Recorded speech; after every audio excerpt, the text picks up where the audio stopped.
Welcome to the Banker Lamp. Please enjoy the video. You start by acting as an administrator. Open an elevated PowerShell or command prompt right away. Once open, identify the exact folder path and check permissions using iCackles so you know what's locked. Next, take ownership with takeown/fc, /path/ to /folder /r/dy to force ownership recursively. This gives you the authority to change permissions. Make sure to replace the sample path with your actual folder path so you don't affect unrelated files.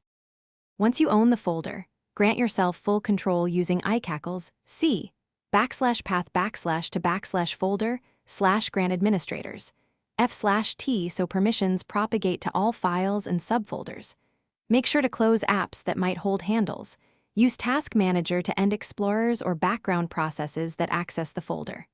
If files still refuse deletion, reboot into safe mode to avoid locks, or use a reliable unlock utility to release handles. These steps remove common obstacles, so delete commands won't fail due to unused files.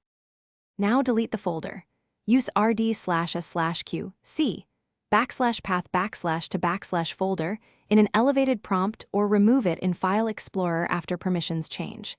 If you still see access denied errors, run chkdsk on the drive and sfc/scano to repair file system or system file issues, because corruption can block deletion. As a final troubleshooting tip, boot from Windows PE or installation media and delete the folder offline. That bypasses OS lock. Thanks for watching. If this was helpful, leave a like and consider subscribing. See you next time.